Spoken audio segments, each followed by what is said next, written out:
Señor. Que Él que sostiene nuestros pasos no dejará nuestros pies en el resbaladero.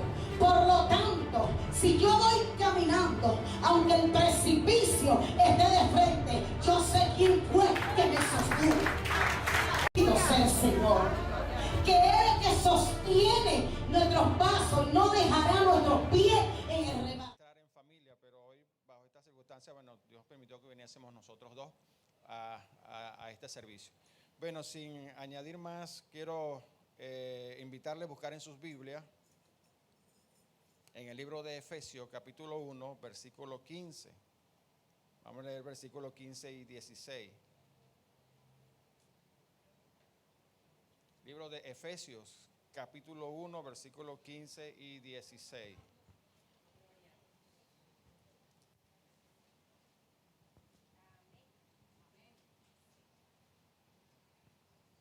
Aleluya. Yo siempre digo que tengo que usar estos lentes no porque tenga problemas en la vista, sino porque las letras de tanto usar la Biblia se ha desgastado. La Biblia tiene como unos 25 o más años conmigo, entonces ya está bastante desgastada, entonces tengo que usar lentes para poder ver las letras bien. ¿Lo tienen? Efesios capítulo 1, versículos 15 y 16.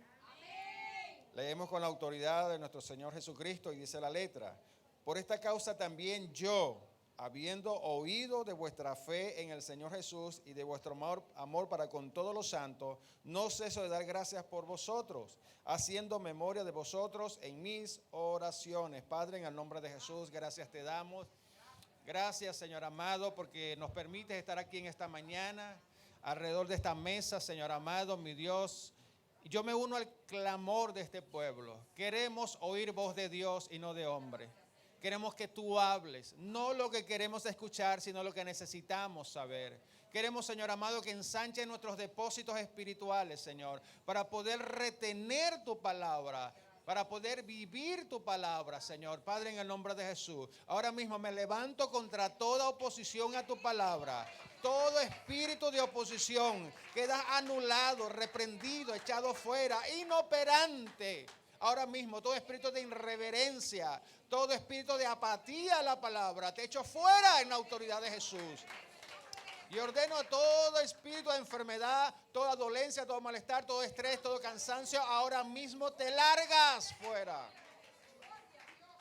En la autoridad de Jesús. Declaramos en el nombre de Jesús que tu palabra, Padre, es glorificada y corre en este lugar, llena nuestras vidas, en el nombre de Jesús. Amén y amén. Pueden tomar asiento, por favor. Aleluya. Creo que no hay una luz que de este lado. Ok, gracias, por favor. ¿Sabes que al principio del siglo XX, el exdirector de la Universidad de Columbia dijo en una oportunidad que en el mundo existen tres tipos de personas? Dice que en el mundo existen tres tipos de personas. Este lo dijo Nicholas Munray, exdirector de la Universidad de Columbia.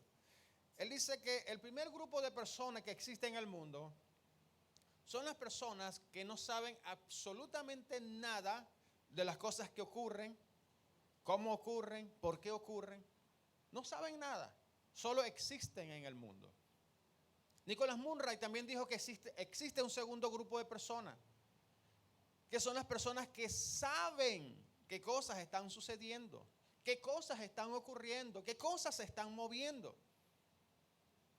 Pero el tercer grupo de personas que habló Nicholas Munray es este tercer grupo de personas son las personas que hacen que las cosas ocurran, que hacen que las cosas sucedan, que las cosas se muevan.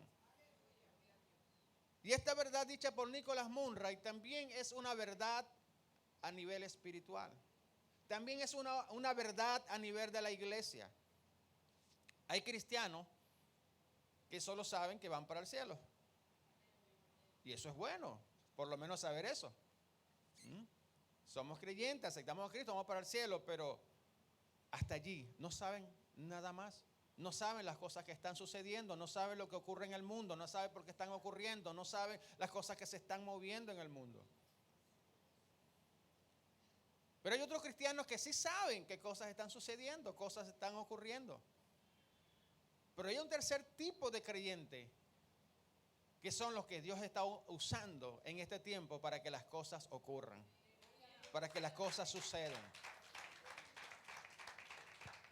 Dicho esto, quiero compartirles un tema, el cual le he llamado 3 niveles en la vida espiritual.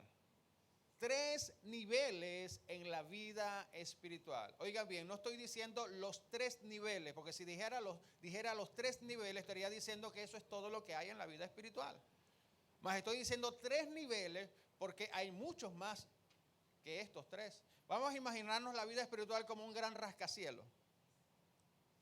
Más grande que lo que fueron las Torres Gemelas o de cualquier otro rascacielos que exista hoy día en el planeta. Pero de ese gran rascacielos que es la vida espiritual, vamos a hablar 3 áreas o 3 niveles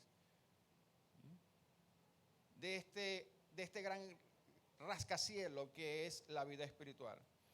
Aquí en este versículo que acabamos de leer, en el versículo 16, vamos a ver el primer nivel en la vida espiritual. A ese primer nivel le vamos a llamar el nivel de la relación. Nivel de la relación. Ahora, este nivel de la relación es un nivel básico en la vida espiritual. Básico significa bases, donde hay bases, fundamentos.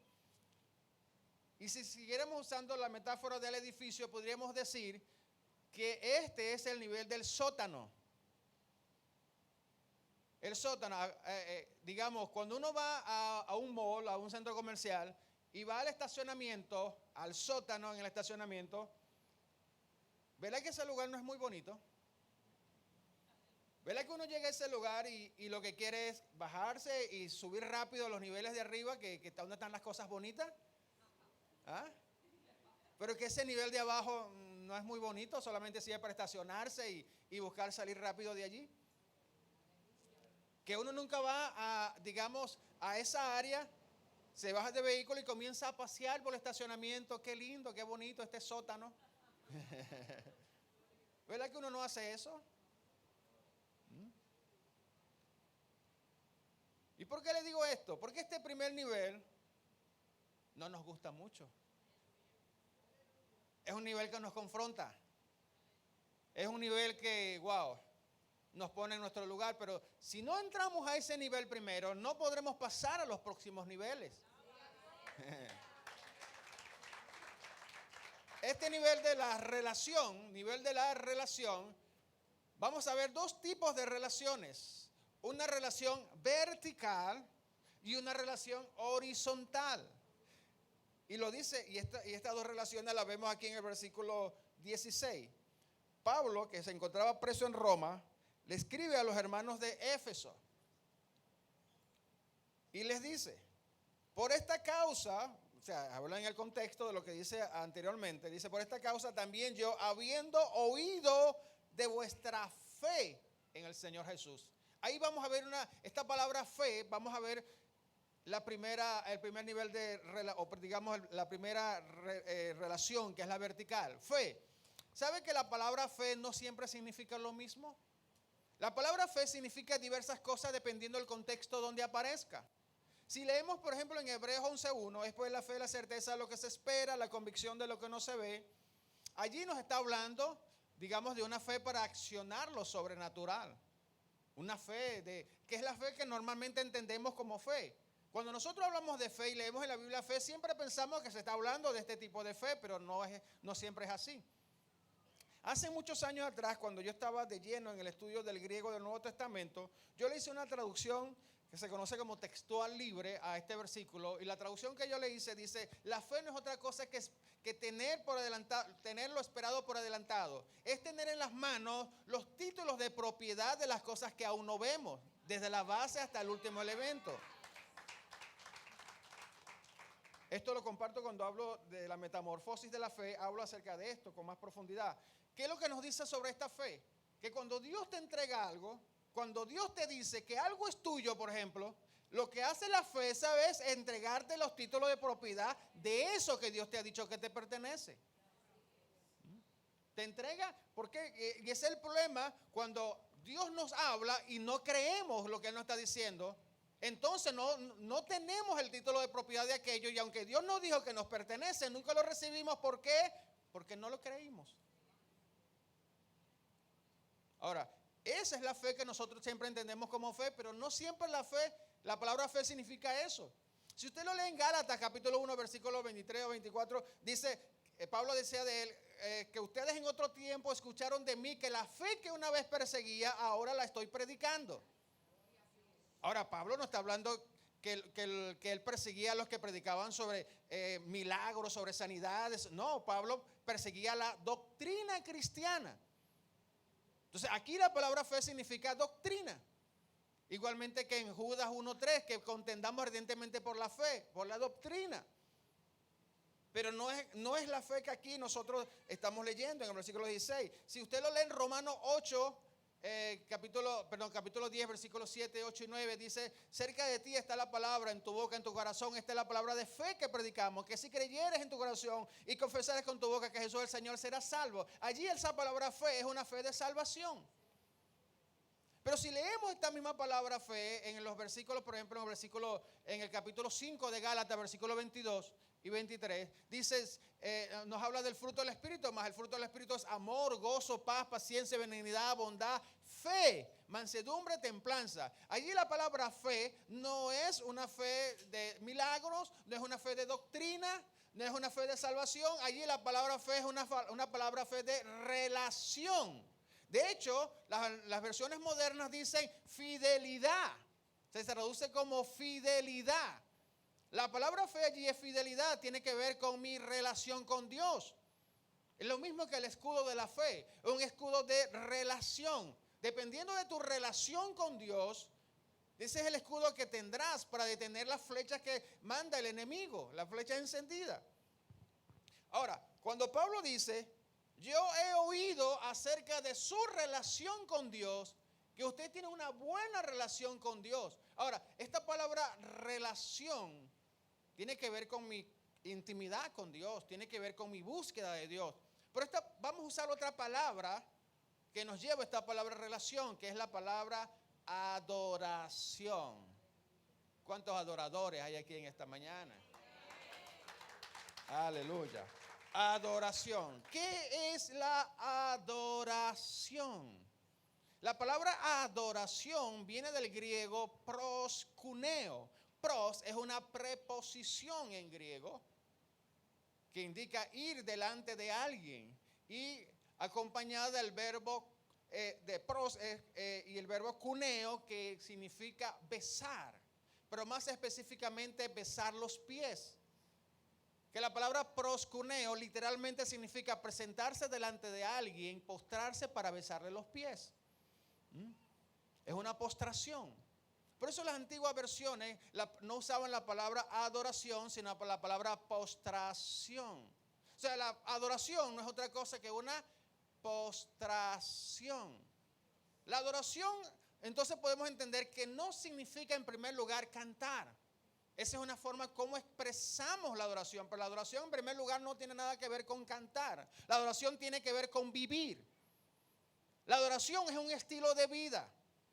No es una forma de cantar. Nosotros tenemos en nuestro, digamos, cuando salían los CD, ¿verdad? O los cassettes, que lo que somos aún mucho más atrás, que decía, por un lado decía alabanza y por otro lado decía adoración. Entonces para nosotros la alabanza son las canciones más rápidas, ¿verdad? Y la adoración son las más suaves. Pero eso no tiene nada que ver con esa adoración. La adoración en sí no tiene que ver con la música, con cantar. Ahora, si se convierte mi estilo de vida en una adoración, la cual yo expreso con mi cántico, con mi alabanza, pero primero es lo que Dios está buscando primero. Fíjense lo que Jesús dijo. El Padre busca, ¿qué busca el Padre? Busca al adorador. Él no busca la adoración. Él te busca a ti en primer lugar. Él no está buscando lo que tú le traes. Él te está buscando a ti. Fíjense, los dos primeros adoradores, por llamarlo de alguna manera, en la Biblia, se llamaron Caín y Abel. ¿Verdad que sí? Dice que se presentaron delante de Dios con una ofrenda. Eso fue una adoración. Ahora, cuando se habla de la ofrenda de Caín y dice, ¿qué dice acerca de la ofrenda de Caín? Y no miró Dios con agrado. ¿Qué cosa? No. Y no miró Dios con agrado a Caín y su ofrenda. Lo que Dios miró primero no fue lo que Caín trajo. Lo primero que Dios miró fue al mismo Caín. Y como el estilo de vida de Caín no agradaba a Dios, pues lo que él trajo tampoco le agradó. No fue la ofrenda la que dañó a Caín, fue Caín quien dañó la ofrenda. Aleluya. O sea, podemos estar aquí cantando, alabando, predicando, ministrando, pero Dios dice, lo estás haciendo muy bien, me gusta cómo lo haces, pero quiero ver cómo estás viviendo. Quiero ver cómo eres en tu casa. Quiero ver cómo eres en tu trabajo. Quiero ver cómo eres con tus vecinos. Quiero ver cómo eres en la universidad, en el colegio. Porque si tu estilo de vida afuera no me agrada, lo que vienes a hacer aquí adentro tampoco me agrada. Aleluya. Pero eso le dije, este primer nivel no nos gusta. Este primer nivel, wow, queremos salir corriendo rápido de aquí.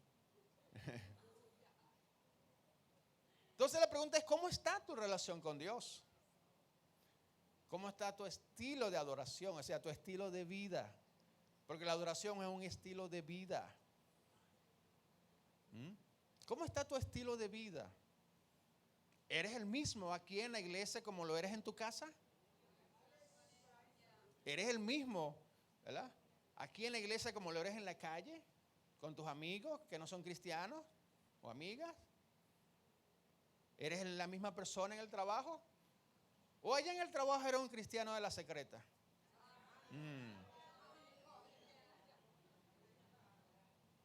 Aleluya. Pues Dios anda buscando, ¿qué cosa? Verdadero. Ahora fíjese, ¿cuál es el antónimo de verdadero? Falso. ¿Cuál es el antónimo, por ejemplo, de espíritu? Carne. Si Dios busca verdaderos adoradores que le adoren en espíritu y en verdad, es porque también hay quien lo hacen en la carne y de mentira. Ay.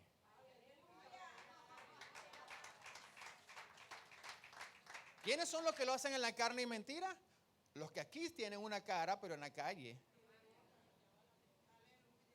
Pues Dios busca a los verdaderos, los que son genuinos, los que aquí y allá son iguales. En su casa, con su familia. Entonces, este es el primer, en el nivel de relación, esta es la primera relación, mi relación con Dios. Hay una segunda relación.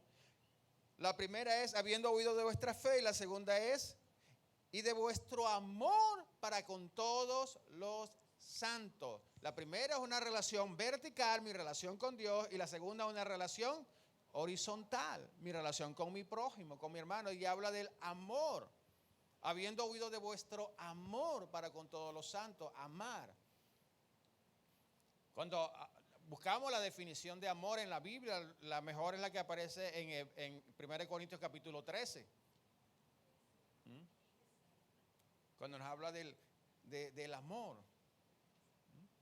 Es sufrido, es benigno, no tiene envidia, no es jactancioso, no se goza de la injusticia, mas se goza de la verdad, todo lo sufre, todo lo cree, todo lo espera, todo lo soporta.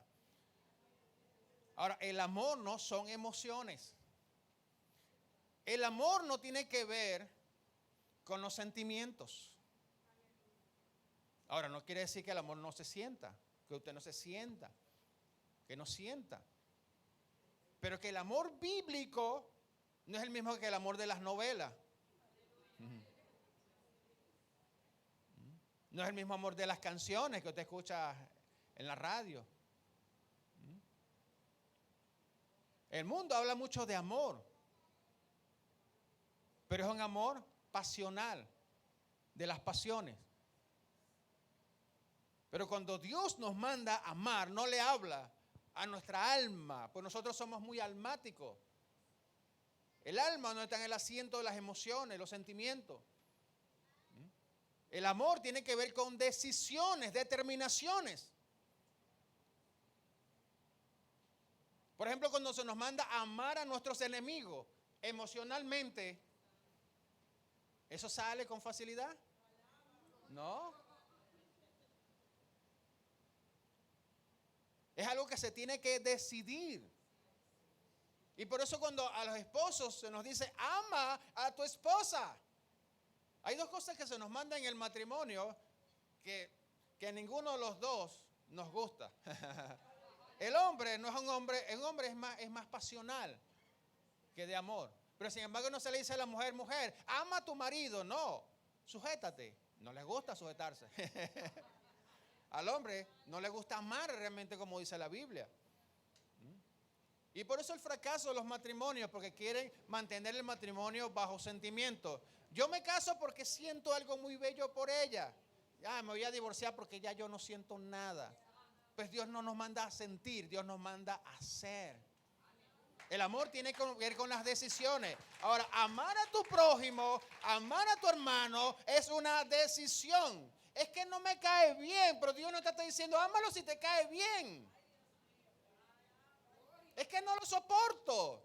Pues Dios no te dice, si lo soporta, ámalo. Te dice, ámalo.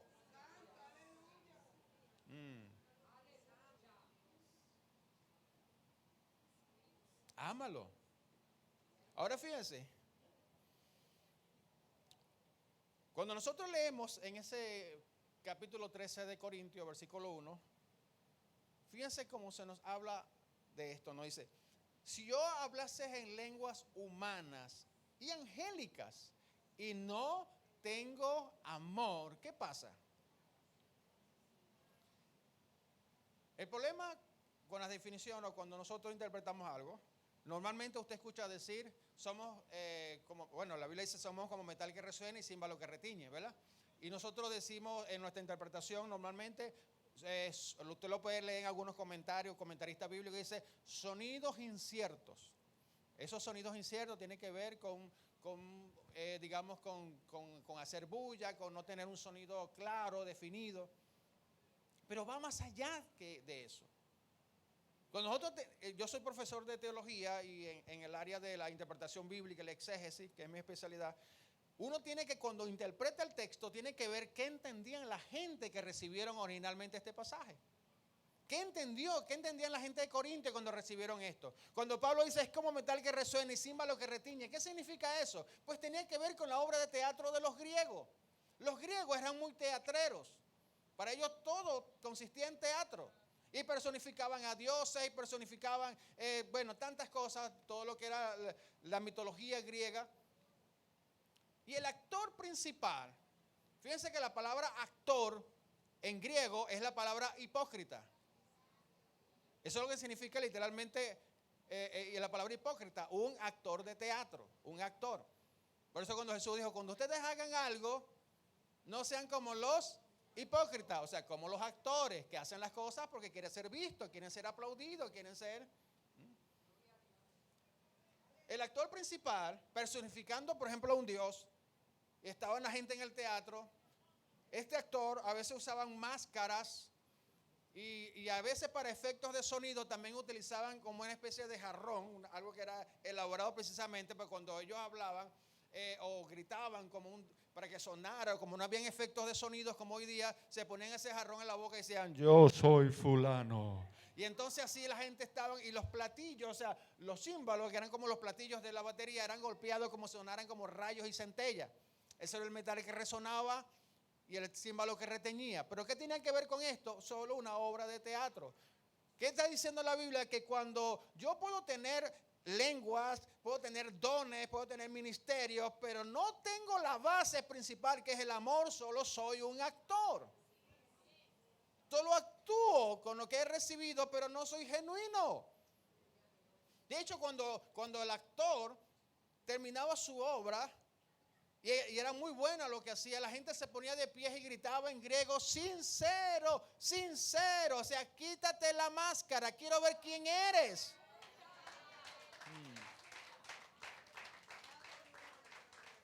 Quiero ver tu rostro.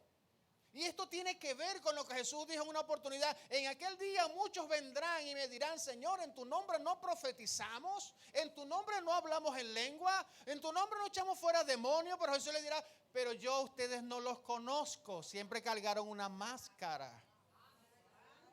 Nunca fueron sinceros. O sea, el amor es la base de todo lo que hacemos, la base del ministerio, la base de los dones.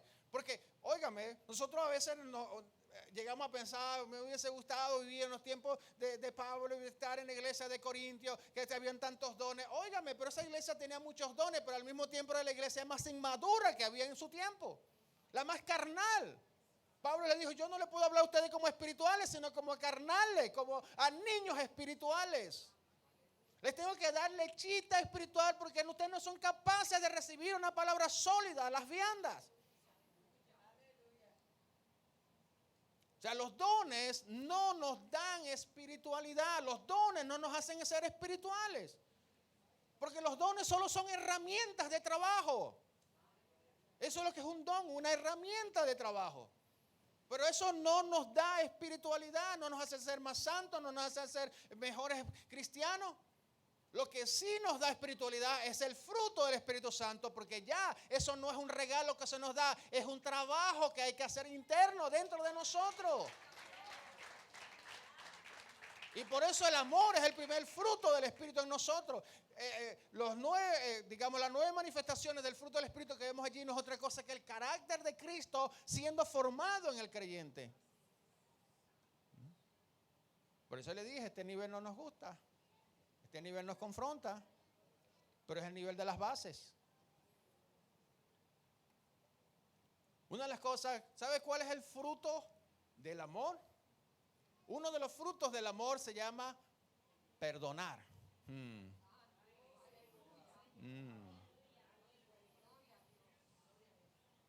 Porque el que ama, sufre. El amor es sufrido. Pregúntaselo a Dios. ¿Cuánto sufrió por amor a nosotros? Envió a su hijo. ¿Cuánto sufrió su hijo por amor a nosotros? El amor es sufrido. El que ama sufre. El que ama soporta. Entonces el fruto, fíjense en la oración del Padre Nuestro. Padre, ¿verdad? En el Padre Nuestro dice, hay una parte donde Jesús cita y dice, y perdona nuestras faltas así, de la misma manera en que nosotros perdonamos, ¿a quién? A los que nos ofenden. Perdona mis faltas. Escuche. Nuestro perdón está condicionado, no es incondicional. Oigan bien, nuestro perdón no es incondicional, nuestro perdón es condicionado al perdón que le damos a los demás. Porque dice, perdona mis ofensas.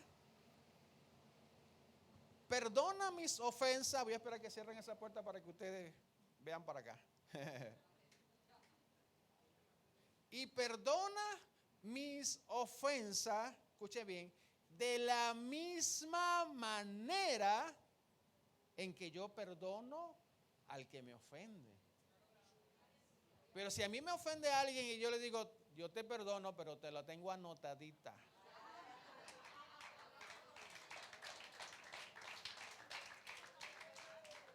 Yo te perdono, pero te espero en la bajadita. Le estoy diciendo a Dios, perdóname, pero manténme la anotadita. Perdóname, pero espérame en la bajadita. Porque de la manera en que yo perdono a los demás, Dios me perdona a mí. Y de todo lo que Jesús dijo del Padre Nuestro, lo único que retomó al final fue sobre este punto. Dijo, porque si ustedes no perdonan, vuestro Padre que está en los cielos tampoco los podrá perdonar a ustedes. Ay.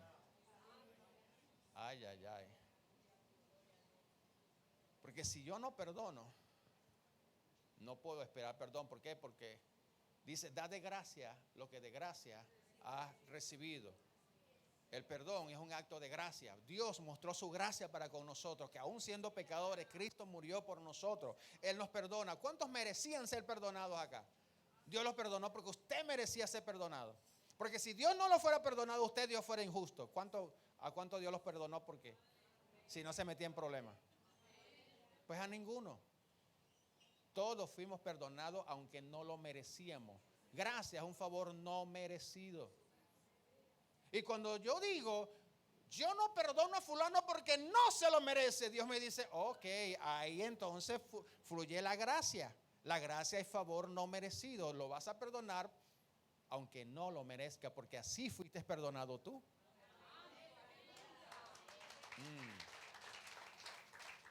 Aleluya.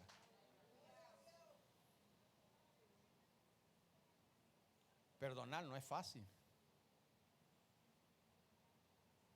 Es un acto de amor, es un acto de gracia. Todo lo que me hizo, sí. Pero el problema es que hasta que nosotros no perdonamos, nosotros no seremos perdonados. Y Jesús lo habló bien claro en la parábola de aquel rey que le perdonó, que aquel rey le perdonó la deuda a alguien que le debía muchísimo dinero, que trabajando toda la vida no podría pagarle. Y el rey lo perdonó por pura gracia. Y él salió a la calle, ese que fue perdonado, encontró a alguien que le debía mucho menos, que por la cantidad de dinero que se habló allí, que en cuestiones de 3, 6 meses podía haberle pagado esa deuda. Y él dijo, métanlo preso. Y no salga de allí hasta que no me pague el último centavo. Pero ¿sabe cuál es el problema de estar preso y pagar? Es que si no estás afuera trabajando, ¿cómo vas a pagar? O sea, que ibas a estarse allí toda la vida. Y cuando le contaron al rey lo que este hizo, dijo, mándenlo a buscar. Y lo buscó y dice, yo te perdoné a ti una deuda tan grande y tú no fuiste capaz de perdonar algo más pequeño a tu consiervo, pues ahora tú también vas a la cárcel. Cuando nosotros no perdonamos es como que mantuviésemos en prisión a alguien. Y entonces Dios nos retira el perdón y nosotros también caemos en esa prisión. Esto no es fácil. Por eso le digo, este nivel no nos gusta. Este es el nivel de las bases, de la parte fuerte, del fundamento. Si usted va al sótano de un centro comercial y ve esa cantidad de columnas allí, usted dice, bueno, ¿pero qué no se quitan esas columnas para que haya más espacio? ¿Qué sucede si quitan esas columnas de allí? Se viene abajo todo. Así mismo es la vida espiritual. Si esto no está aquí, lo demás no se sostiene. Pero vamos a salir de este primer nivel para que... ¿Ah? Por eso Pablo decía en el versículo 16, no ceso de dar gracias por vosotros. ¿Por qué? Porque ustedes están en una relación con Dios y una relación con su prójimo muy sólida. Ustedes están muy bien. Pero no quiero que se conformen con estar allí porque eso solo es el comienzo. Para muchos esto es como que lo máximo, estar bien con Dios y bien con el prójimo, pero esto apenas es el comienzo. Es lo básico, es la base, pero hay más. Y por eso Pablo dice, no ceso de dar gracias por vosotros, haciendo memoria de vosotros en mis oraciones. ¿Cuál es el propósito de oración? Mira el versículo 17, para que el Dios de nuestro Señor Jesucristo, el Padre de gloria, os dé espíritu de sabiduría, en griego es neumasofía, y de revelación en el conocimiento de Él. Si yo a ustedes le voy a nombrar una palabra y dígame qué es la primera imagen que se le presenta. Apocalipsis. ¿Qué es lo primero que le viene a la mente? Juicio, tsunami, terremotos, guerras, hambruna, anticristo, gran tribulación. Bueno, porque eso está en el libro de Apocalipsis. Pero la palabra apocalipsis del griego literalmente significa revelación, revelar. O sea, la palabra apocalipsis no tiene nada que ver con todos esos desastres. Solo que en el libro de Apocalipsis, que es revelación, se mostró eso, porque es lo que significa la palabra apocalipsis. Es como destapar una olla para que usted vea lo que está dentro. Es mostrar, revelar, dar a conocer. Entonces Pablo estaba orando para que los hermanos de Éfeso recibieran espíritu de sabiduría, o sea, neumasofía, y de revelación, espíritu apocalíptico, espíritu de revelación. ¿En el conocimiento de quién? En el conocimiento de Dios, porque es el sujeto del cual se está hablando en el versículo 17, para que el Dios de nuestro Señor Jesucristo, al Padre de gloria, os dé espíritu de sabiduría y de revelación en el conocimiento de Él, en el conocimiento de Dios. O sea, lo primero que nosotros entendemos y la revelación que tenemos es revelación sobre Dios. La segunda revelación es la que el mismo Padre nos da, que es la revelación acerca de su Hijo, y el Hijo nos revela a su Espíritu Santo. Es un orden. La revelación, y podemos ver el poder que hay en la revelación. Mire, yo hasta el teléfono lo apagué, no sé ni qué hora es ni a qué hora voy a terminar. Yo tengo un problema que sé cuándo comienzo, pero no cuándo termino. Ajá. Fíjense, vamos a ver la revelación como tal. Fíjense en el libro de Mateo, si no me equivoco, versículo capítulo 16, se encuentra Jesús una oportunidad, hace una pregunta. ¿Qué dice la gente? ¿Quién soy yo? Y le dijeron, por ahí dicen que tú eres Elías, que tú eres Juan el Bautista, que resucitó de los muertos, porque eso es lo que creía Herodes, que tú eres uno de los profetas antiguos. Pero Jesús le pregunta a los de él, a los que andaban con él, ¿y ustedes qué dicen de mí? ¿Quién soy yo? Allí Pedro se pone de pies, digámoslo así. Y le dice, tú eres el Cristo, el Hijo del Dios viviente, Yeshua HaMashiach. Tú eres el Mesías. Y Jesús le dice, bienaventurado eres, Simón, hijo de Jonás. Hay un juego de palabras muy interesante, porque la palabra Simón es un diminutivo del nombre Simeón en hebreo. Y Simeón en hebreo significa espiga batida por el viento. Una espiga que es movida por el viento. Bienaventurado eres Simeón o Simón, hijo de Jonás, porque esto no te lo reveló ni carne ni sangre. ¿Qué fue lo que entonces hizo Pedro? Pedro había recibido una revelación acerca de Jesús. Esa es la diferencia entre la iglesia y las sectas y la religión. Tener revelación acerca de Jesús. Tú eres el Hijo del Dios viviente.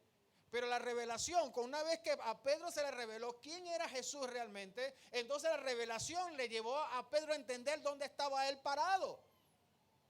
Pero yo te digo que tú eres Pedro, en griego es Petros, una piedra.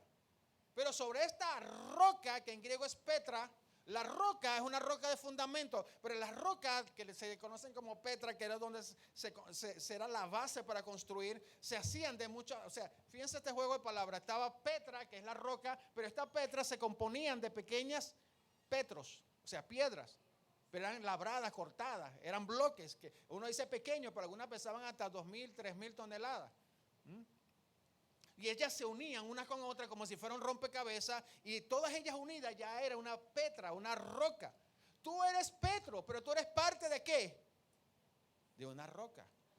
Y esa roca es Cristo, pero nosotros somos parte de esa roca. Ahora, pero a Pedro se le había dicho primero Simeón, óigame, tú eres una espiga batida por el viento, pero ahora que tienes revelación de quién soy yo, ya tú no eres una espiga que el viento mueve, ahora tú eres una piedra, que eres parte de una gran roca. Y Pedro recibió la revelación de quién era Jesús.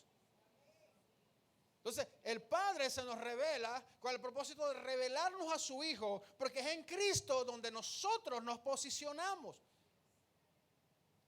Ahora, ¿qué hace la revelación? Lo primero que hace la revelación, el versículo 18, es alumbrando los ojos de vuestro entendimiento. La palabra entendimiento viene de la palabra griega cardia, de donde viene la palabra cardíaco, cardiovascular, corazón, para referirse entonces a los ojos del espíritu, no los ojos físicos. Lo primero que hace la revelación es que nos abre los ojos espirituales. Es donde empezamos a ver, a entender dónde estamos, quiénes somos, dónde nos posiciona el Señor, hacia dónde vamos. Pero ¿de dónde venimos? De una relación primero. La relación, tu relación con Dios y con tu prójimo, tu hermano, te lleva a la revelación. La revelación me ubica a mí y me posiciona donde estoy yo parado. Entonces, ¿quiénes somos nosotros en Cristo? Fíjense, 3 ejemplos de tener los ojos espirituales abiertos. Lo encontramos el primero cuando David y Goliat se enfrentaron. Goliat demandaba a un guerrero que peleara con él. Él esperaba a alguien, porque Goliat tenía aproximadamente como 2,90 metros, casi 3 metros de altura. En pie no sabría decirle cuántos pies son, pero era bastante grande. Y aparece un jovencito de cerca de, se cree que entre 15 y 17 años. ¿Ah?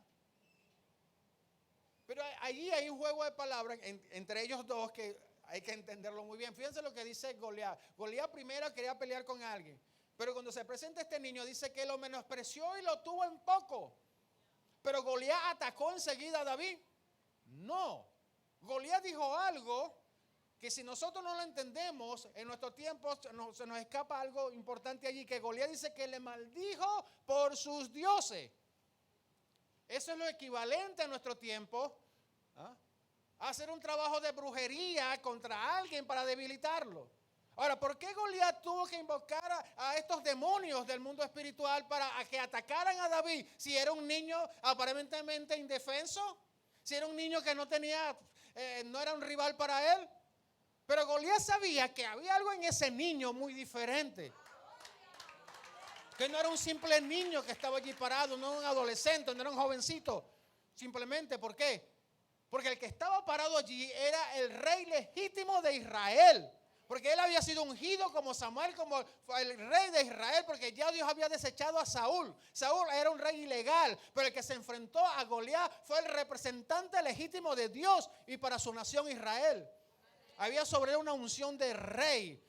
Entonces Goliat sabía que ese niño que se veía ahí insignificante era más grande que él. Y tuvo que invocar a fuerzas demoníacas para que lo atacaran.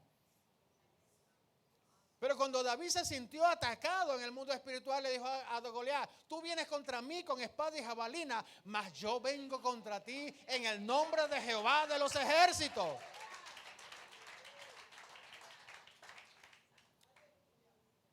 Ahora, la batalla comenzó en el plano físico, pero esa batalla se fue al plano espiritual. Ahora, ¿quién ganó allá arriba? ¿Quién ganó? El Dios de David.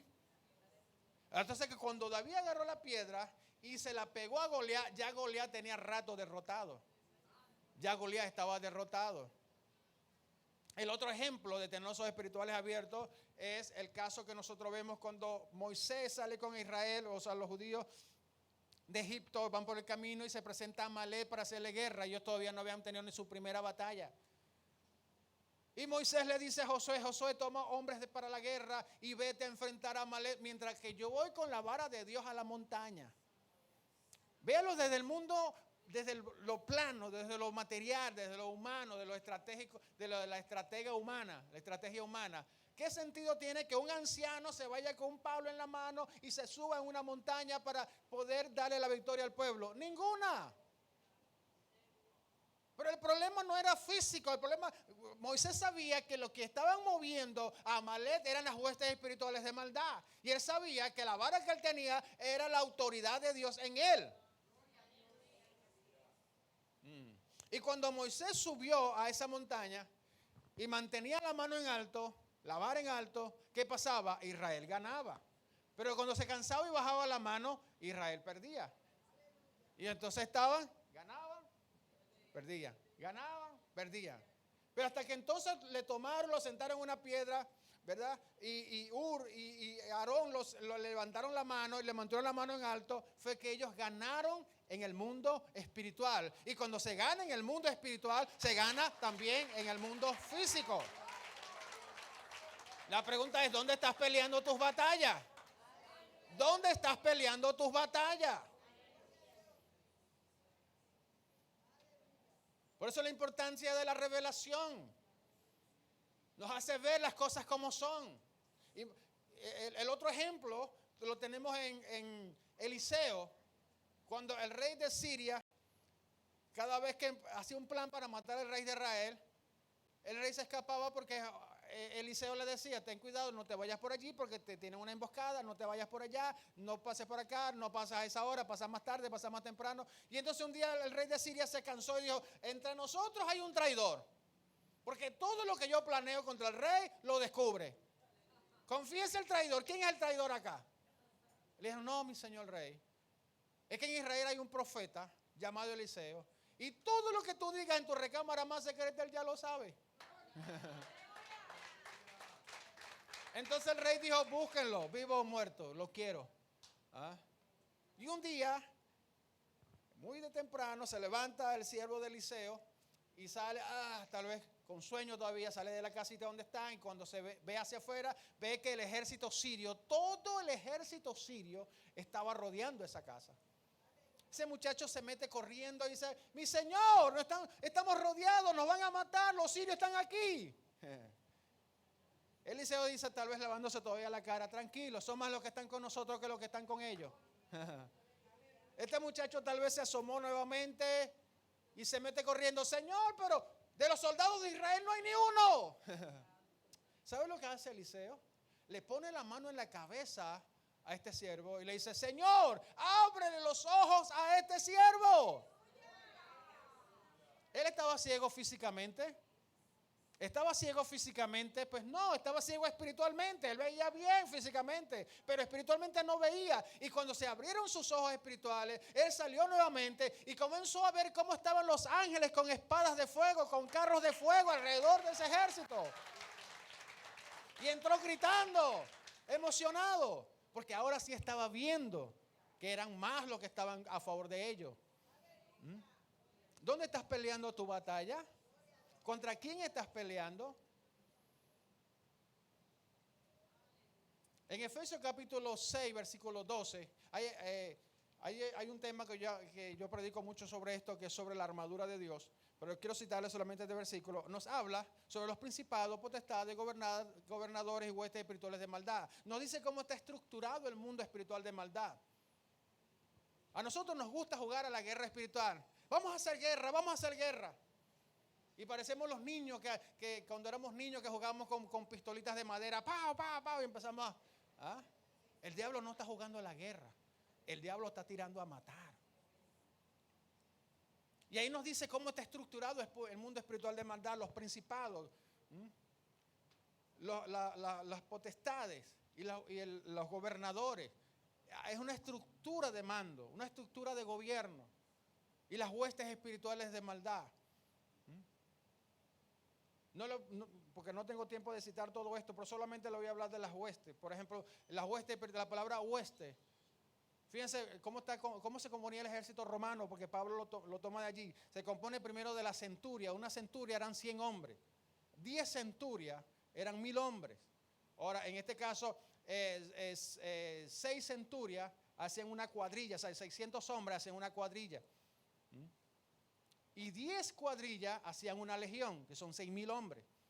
Una legión. Y muchas legiones juntas hacen una hueste. ¿Se están dando cuenta? Entonces, cuando nosotros decimos que vamos a hacer guerra espiritual, estamos enfrentando ¿a qué? A huestes. Ahora, y esto es un tema de guerra espiritual que no voy a estar tocando por cuestión de tiempo, pero lo que le quiero mencionar aquí es que nosotros debemos tener cuidado cuando decimos, o sea, debemos tener cuidado en el sentido de cómo está nuestra vida espiritual cuando queremos entrar. Yo quiero participar del ministerio por ejemplo, de liberación. Cuando tú sabes que tú eres el primero que tiene que ser liberado.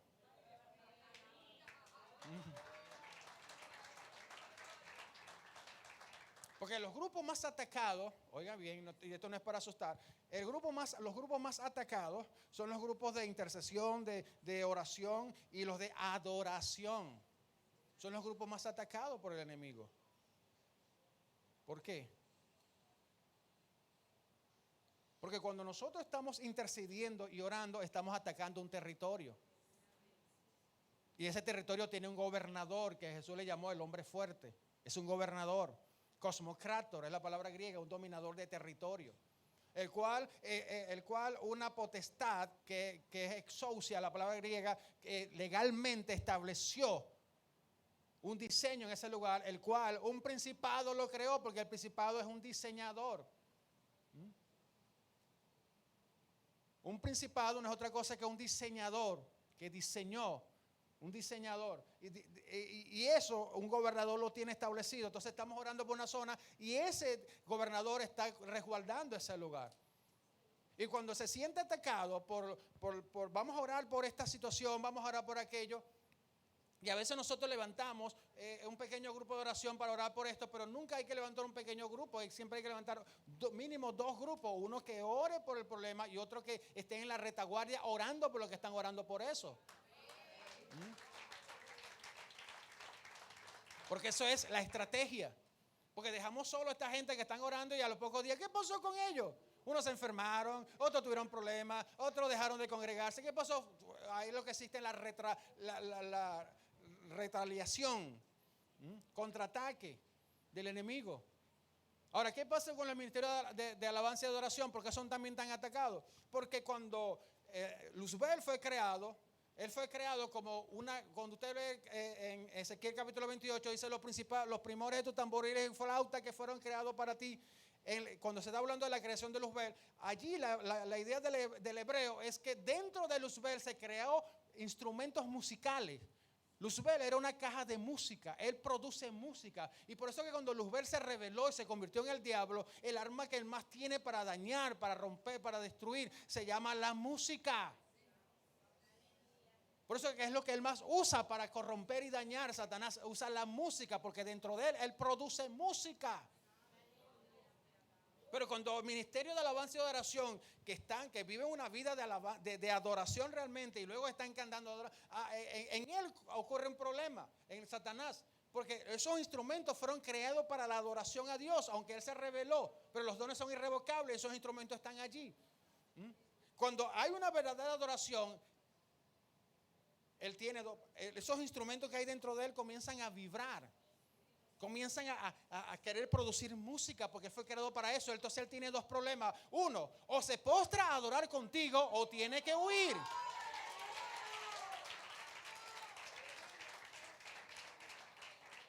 O Satanás se postra a adorar contigo, cosa que nunca va a hacer. Lo otro es que tiene que huir. Y como sabe que el ministerio de alabanza y adoración lo puede postrar o hacer huir, entonces él dice, yo tengo que postrarlos a ellos primero. Y entonces usted ve, yo fui músico en mi iglesia, donde yo era cuando niño. Yo soy la 4ª generación de cristianos en mi familia, mis bisabuelos, mis abuelos, mis padres. Y yo bautizado a los 14 años. Y yo era músico, tocaba el bajo y era músico. Y uno sabe lo que realmente, que a veces que el del teclado no le habla al de la guitarra, el de la guitarra no le habla al vocalista, el vocalista no le habla a las danzarinas. Y hay una situación allí, pero están adorando, están cantando y suena muy bonito, pero eso no le hace ni cosquilla al diablo. Porque no hay una verdadera adoración, una verdadera rendición, porque la adoración tiene que ver con entrega. Santo. Pero cuando hay la revelación te ubica, sabes dónde estás, sabes lo que es y lo que no es. La revelación te lleva a entender tu posición en Cristo. ¿Quién eres tú en Cristo?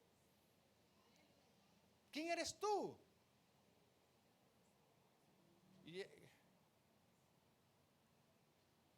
Yo no sé nuevamente a qué hora salen ustedes, pero yo todavía estoy en la introducción. No, ya estamos casi finalizando. ¿Sabes que los predicadores siempre decimos 20 veces, ya estoy terminando? Llevo una. No, ya estoy terminando. Entonces, ¿quién eres tú en Cristo? ¿Quién eres tú? ¿Cuál es tu posición? Y de verdad que no tenemos tiempo de desglosar toda esta parte, quiénes somos, pero le voy a hablar, por ejemplo, en Efesios capítulo 2, versículo 10, dice que somos hechura suya. La palabra hechura viene del griego poeima. La palabra poeima viene de la palabra castellana poema, poesía, poético. ¿Sabe lo que Dios está diciendo? Cuando nosotros hablamos de un poema, por ejemplo, ¿quién escribió Don Quijote de la Mancha? Miguel de Cervantes. Ahora, ¿qué otra cosa escribió Miguel de Cervantes? Él tiene varios ensayos, pero solamente, o sea, Don Quijote de la Mancha es su obra magna. 100 años de soledad, esa es su obra magna. Doña Bárbara, es un escritor venezolano, Rómulo Gallego, es su obra magna. O sea, digamos, escritor tiene su obra magna. Dios está diciendo, yo hice el cielo, hice la tierra, hice el mar y todo lo que existe, hice arcángeles, querubines, serafines, hice todo, pero cuando te hice a ti, hice mi obra magna.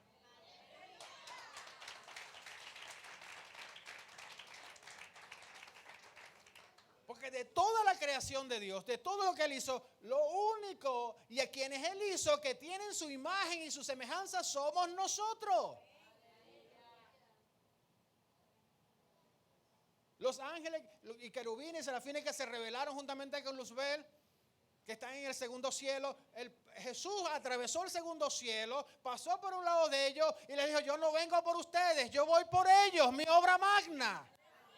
Ellos también se rebelaron, ellos también te obedecen, Satanás, pero yo voy por ellos. Los voy a rescatar, los voy a reposicionar donde yo originalmente los había establecido. Wow.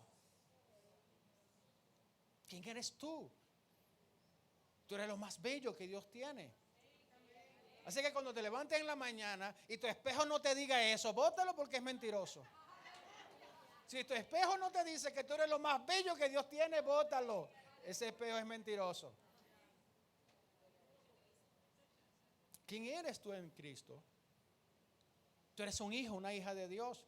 Pero eso ya parece trillado. Sí, todo el mundo es hijo de Dios. No, todo el mundo es hijo de Dios. A los suyos vino, los suyos no le recibieron. A los que le recibieron, a los que creen en su nombre, a ellos, es decir, a ustedes, les dio la potestad, la exousia, el derecho legal de ser adoptados hijos de Dios.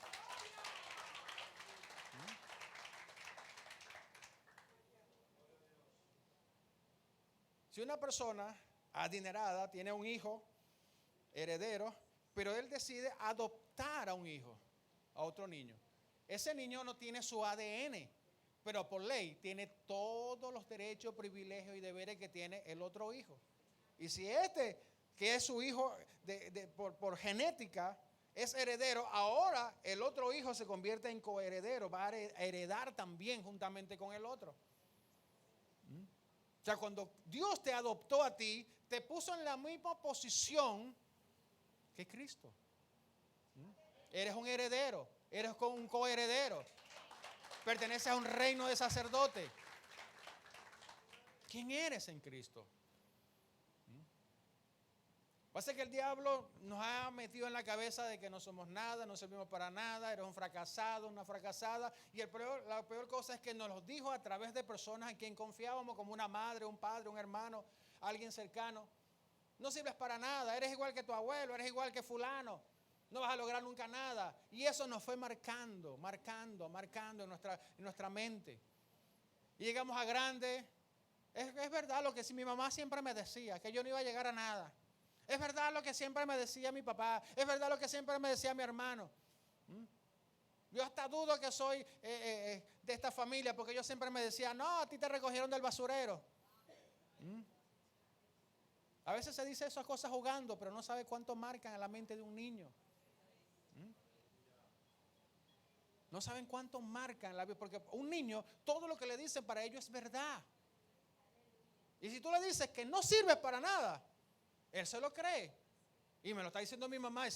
¿Quién más me va a decir a mí la verdad que no sea mi mamá? Y nosotros fuimos creciendo con esa mentalidad. Aleluya. Y por eso a veces tenemos la mentalidad del hermano del hijo pródigo. No del hijo pródigo. El hijo pródigo tenía algo bueno.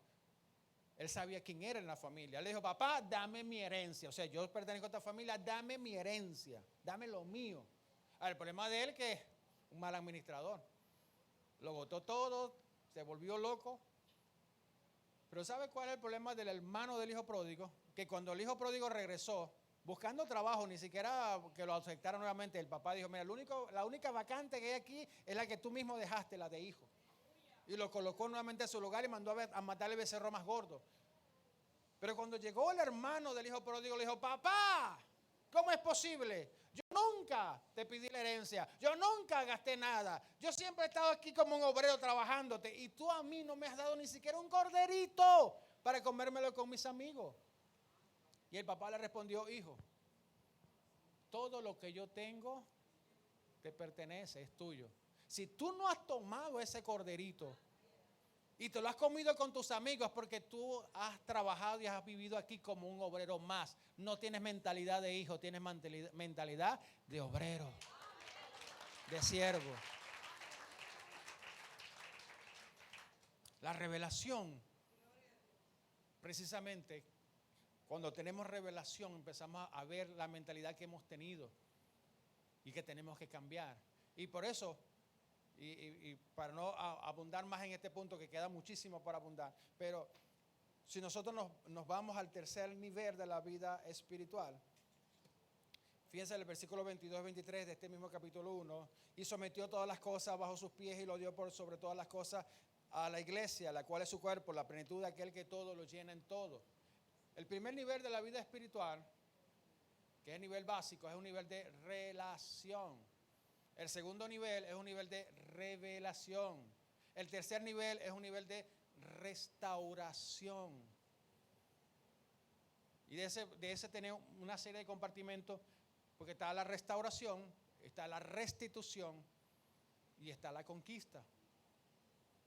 Entonces, ¿qué es? Cuando nosotros tenemos revelación, lo próximo que debemos entender es que hay cosas que hay que cambiar en nosotros. Hay cosas. ¿Y sabe lo que hay que cambiar? Nuestra forma de pensar. Por eso en Romanos capítulo 12, versículo 2, dice: no os conforméis a este siglo, sino renovaos mediante la transformación de vuestro entendimiento. La versión moderna dice: si cambias tu manera de pensar, cambiará también tu manera de vivir. ¿Cómo vivimos nosotros? Según pensamos. Según nuestros pensamientos, así vivimos nosotros. Y lo dice el libro de Proverbios: tal es el pensamiento, ¿cuál es el pensamiento del hombre? Tal es él. O sea, nosotros somos como pensamos. ¿Cómo pensamos nosotros? Si pensamos todo el tiempo en derrota, si pensamos todo el tiempo en que no lo vamos a lograr, que no vamos a poder, ¿cómo vivimos? Exactamente así. Pero debemos renovar. Y esa palabra, no os conforméis, es la idea del conformarse, es como un molde. Así como esta columna que está aquí, antes, para hacer esta columna así como se ve, bueno, aparte del maquillaje que le hicieron, es que hay que unir unas piezas de madera y hacer un molde y luego vaciar el concreto. Esperar que se seque y luego retirarlo. Según sea el molde que se usa, queda exactamente así. Ahora, este mundo y la cultura de donde venimos ha moldeado nuestra forma de pensar. Pero cuando venimos a Cristo, lo que Cristo quiere hacer cambiar es nuestra forma de pensar. Ya tú no pienses como dominicano, no pienses como venezolano, no pienses como latino, piensa como ciudadano del reino de los cielos. Piensa como un ciudadano del reino de los cielos. Tenemos que empezar a hacer la restauración en nuestras vidas. Si queremos realmente que empezando por nuestra relación con Dios y con el prójimo, por la revelación que nos ubica, entonces para poder obtener y alcanzar esas cosas que nos están siendo reveladas, tenemos que cambiar cosas en nuestra vida. Cambiar nuestra forma de pensar, para que cambie nuestra forma de vivir. ¿Quiénes somos nosotros? Y solo le voy a mencionar un par de versículos, porque sé que esta hora da hambre y a esta hora da de todo. En Génesis capítulo 1, versículo 26, dice Dios: hagamos al hombre a nuestra imagen, conforme a nuestra semejanza, y señoree en los peces del mar, en las aves de los cielos, en los reptiles, en las bestias y sobre toda la tierra. O sea, el hombre fue creado para gobernar. El pecado que entró distorsionó el proyecto de Dios. Pues nosotros fuimos creados para posicionarnos de la creación de Dios, pero no para dominarnos mutuamente. De las 5 áreas que Dios dijo que gobernara, el hombre no está incluido en ella. No dice, porque fíjese, luego dice en el versículo 27 y 28, y creó Dios al hombre a su imagen, varón y hembra los creó, y le dijo: fructificad, multiplicaos y sojuzgad la tierra, y señoread la tierra. Pero nos mandó a fructificar, multiplicar, sojuzgar y señorear. el sojuzgar es literalmente someter por la fuerza. Es como poner a alguien contra el suelo, montarle el pie en la cabeza y decirle de ahí no te vas a mover. Esa es la idea de sojuzgar. Pero lo que no se nos dio para sojuzgar fue al ser humano. Eso entró como consecuencia del pecado. Por eso lo dice en Génesis capítulo 3, versículo 16, la segunda parte. Dice, le dice a la mujer, tu deseo será para tu marido y él se enseñoreará de ti. Eso no es un mandamiento, esa es la consecuencia de la rebelión de ellos. Ahora, nosotros fuimos creados para gobernar. Ahora, lo primero, nosotros siempre cuando hablamos de gobernar, de conquistar, ¿en qué pensamos? Hacia afuera. Pero aquí en este primer punto no es hacia afuera, es hacia adentro. Es conquistarnos a nosotros mismos. Porque de nada sirve que conquistemos naciones y no nos conquistemos a nosotros para Dios. Lo primero que tenemos que conquistarnos somos nosotros para Dios. Conquistar nuestros hábitos, conquistar nuestros pensamientos, someter a los pies de Cristo todo lo que se revela contra Él.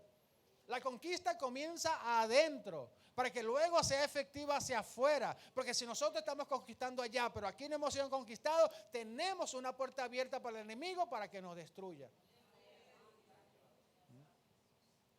¿Estamos dispuestos a conquistarnos? Hay a veces cosas sencillas. Nos acostamos cansados, con muchos sueños, y a las 3 de la mañana el Señor nos toca, levántate a orar. Ay, Señor, ¿cómo se te ocurre a esta hora? Señor, tú sabes lo cansado que estoy, lo que he trabajado, todo lo que he hecho. Y el Señor le dice, levántate, ora unos 5 minutos.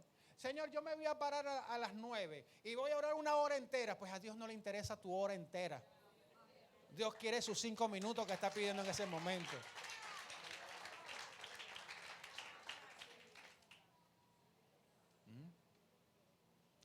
Entonces, cuando nos conquistamos, cuando sometemos a nuestro yo, lo que yo quiero, lo que me place. Quiero dormir, que no me molesten. Y Dios dice, párate a orar. Párate a interceder por tus vecinos. Aquellos que se meten conmigo siempre, sí, párate a orar por ellos. ¿No?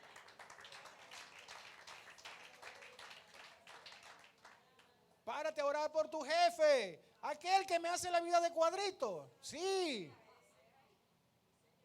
Ora por él, para que yo lo salve, para que yo tenga misericordia. Señor, ese hombre merece el infierno, es un diablo. Pues Dios quiere cambiar nuestra forma de pensar. Pero para eso tenemos que someternos a Él. Doblegarnos a Él. Entonces, la forma de pensar es lo que nos dice cómo vamos a vivir. Entonces, nuestra forma de pensar tiene que cambiar. Y cuando cambia nuestra forma de pensar, también tiene que cambiar nuestra forma de hablar. ¿Cómo hablamos? No sabemos el poder tan tremendo que hay en nuestra boca. La vida y la muerte están en el poder de la lengua. Cuando la Biblia dice, de todo rema ocioso que sale de tu boca, de ello daréis cuenta. Un rema ocioso, la palabra rema, hay 2 palabras en griego. Una es logos, que es la totalidad de la idea y del pensamiento. O sea, toda la Biblia de Génesis a Apocalipsis es el logo de Dios. Jesucristo es el logo de Dios. Pero la otra palabra griega es rema. Un rema es un versículo bíblico. Por ejemplo, una expresión precisa. Nosotros, por ejemplo, si Cristo es el logo de Dios, nosotros somos el rema de Dios a través de Cristo. Pero un rema ocioso son palabras que soltamos. Como ejemplo, una esposa cristiana, su esposo no cristiano, llega a las 2 de la mañana, todo borracho, oloroso a todo. Y le dice, mira, hijo del diablo, te vas a ir para el infierno, engendro de las tinieblas. ¿Ah? Vas a ir para el lago de fuego si sigues viviendo así. ¿Sabes qué? Estás soltando remas ociosos porque estás decretando con tu boca sobre él. ¿Qué decretas sobre tus hijos? ¿Qué decretas sobre tu esposo, tu esposa? Sobre tu finanzas, sobre tu país. ¿Sabes cuántos cristianos, hablando de su país, dicen, este país se lo llevó el diablo? ¿Por qué? Porque están soltando remas ociosos. Termino con estos 2 ejemplos. Vemos a el centurión que le dice a Jesús, Señor, tengo un siervo enfermo. Jesús le dice, voy a tu casa, dime, vamos para... No, Señor. Yo soy un hombre de autoridad. Y si yo le digo a aquel que venga, viene. Y si le digo a aquel que vaya, va. Tú solo di la palabra. Y va a sanar. Jesús dijo, wow, ni en Israel había escuchado tanta fe así. Había visto fe. Pero ¿sabes que hay alguien que le ganó a este centurión? Una mujer, Finicia, de Ciro Finicia.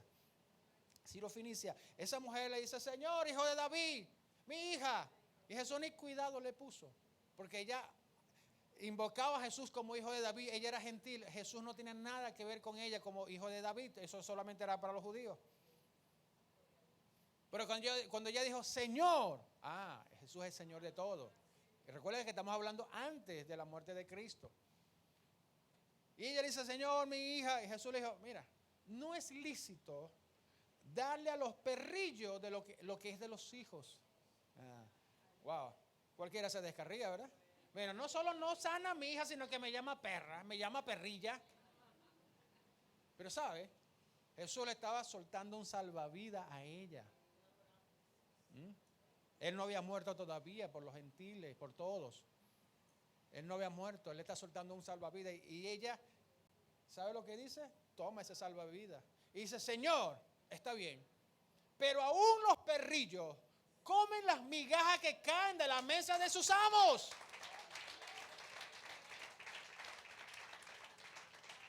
¿Sabe lo que dijo Jesús? Mujer, por esta palabra, esa palabra en griego es rema, por este rema tu hija quedó sana. Yo no tengo que decir nada, ya tú lo dijiste. Ya tú soltaste la palabra. Y la niña quedó sana en ese momento. Ahora tú y yo, ya Cristo murió por nosotros. Nosotros no comemos de las migajas. Nosotros estamos sentados a la mesa comiendo del pan completo. Si esta mujer con las migajas que caían de la mesa logró esto con este rema, ¿sabe cuánto podemos lograr nosotros sentados a la mesa con el pan completo? Pero el problema de nosotros es que no sabemos usar los remas correctos. Que aunque tú ves a tu esposo entrando a las 2 de la mañana, todo ebrio, borracho, no le digas hijo al diablo. Dice, tú eres un ministro de Jesucristo. Que aunque yo te vea con mis ojos físicos así, pero por la fe yo te veo ministrando. Dile a tus hijos, eres una adoradora, eres un salmista, eres un profeta. Oh, tú eres un ministro de Jesucristo. Suelta el rema correcto.